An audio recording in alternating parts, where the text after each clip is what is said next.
On poursuit en compagnie d'André Tremblay pour la chronique Communauté active. André, comment ça va ce matin? Ça va très bien. On a commencé en musique, alors... Oui. Hein, je pense qu'on a un nouveau fan pour Caro. Absolument. Écoute, André, on va débuter ça. On va faire un retour, en fait, un suivi pour la Popote Mobile. On sait que c'est le 25e anniversaire. On en a glissé un mot la semaine dernière. Il y a un souper qui s'en vient. Comment ça fonctionne? Oui, disons que ça va très bien. On ne s'attendait pas d'avoir une réponse quand même plus qu'intéressante, parce qu'on a commencé avec 100 personnes et maintenant, hier, on était rendu à 157. Alors, ça veut dire chapeau pour l'engouement. 157 places réservées, là? Oui. OK. Oui. Wow. Alors, ce qui veut dire que c'est samedi le 7 octobre, la semaine prochaine, à 18 h. Les gens arrivent vers 18 h, puis après ça, le souper va être vers le 19 h, 18h30, 19 h, 18h45. Oui, dans ces eaux-là. Il y a toujours un petit peu de protocole au début. C'est ça.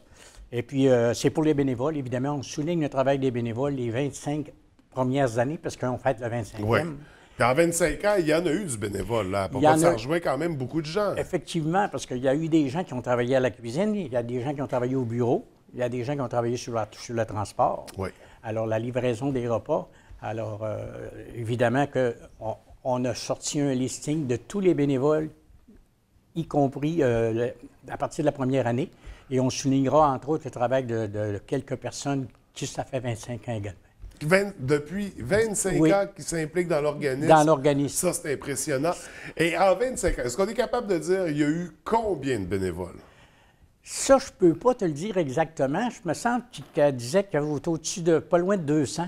Oh, pas loin de 200, c'est génial. Mais je pense que c'est quelque chose comme ça. Mais en tout cas, c'est surtout au niveau du transport, évidemment, qu'il y a beaucoup de gens, parce qu'à chaque jour, je devrais dire, parce que moi, je travaille surtout le lundi, à chaque jour, il y a 4 automobiles en équipe de 2 qui font le transport, la livraison des repas. Alors, ça veut dire qu'il y a 8 personnes bénévoles, à part le bureau et la cuisine, qui travaillent à chaque jour. Alors, puis c'est pas les mêmes. Alors, il y en a qui travaillent lundi, mercredi, il y en a d'autres qui vont travailler mardi, jeudi, il y en a qui vont faire 3 jours. Alors, ça dépend.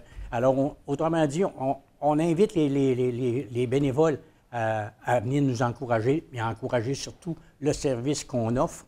C'est quelque chose de bien pour ces personnes-là, des personnes qui sont malades, des personnes qui sont handicapées, des personnes qui sont suivies en traitement ou quoi que ce soit, qui ne peuvent pas cuisiner chez eux ou qui sont en appartement, etc. Alors, à ce moment-là, ces gens-là vont faire affaire avec le CLSC et qui nous référera ces personnes-là. Un service qui rejoint les besoins de beaucoup de gens. Exact. On va poursuivre. Nous, on a une belle nouveauté, en fait, localement parlant, à l'Abbé. Une nouvelle chorale qui fait son apparition. Oui, effectivement, ça va commencer ce soir.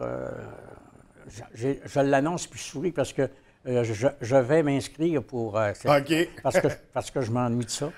Alors, la chorale, c'est Joanne Bouchard de l'École de musique de l'Abbé qui démarre une nouvelle école, je veux dire une nouvelle chorale, pas une nouvelle école, une nouvelle chorale mixte adulte.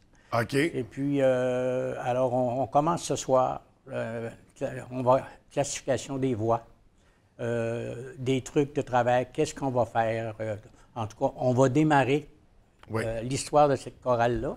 Est-ce qu'on sait s'il y a encore de la place pour les inscriptions? Il y a encore de la place parce que on me dit... Parce qu'on parle d'une chorale, on veut beaucoup de gens. C'est ça. C'est réservé pour les adultes. On ne prend pas de jeunes pour l'instant, mais c'est quand même une chorale où qu'il y ait 20 personnes ou qu'il y en ait 12, on va la faire quand même.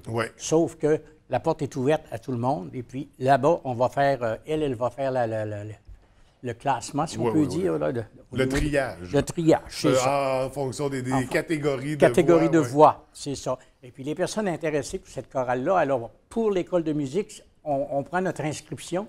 Ça va coûter 100 $ pour l'année à chaque membre qui va s'impliquer, évidemment pour couvrir les frais. Donc l'année, on parle d'octobre, d'aujourd'hui en fait. C'est ça. Jusqu'à la prochaine... c'est ça, à la fin de... À la fin, c'est ça, de la saison régulière de l'école. La saison régulière, c'est ça, l'école, jusqu'au mois de juin.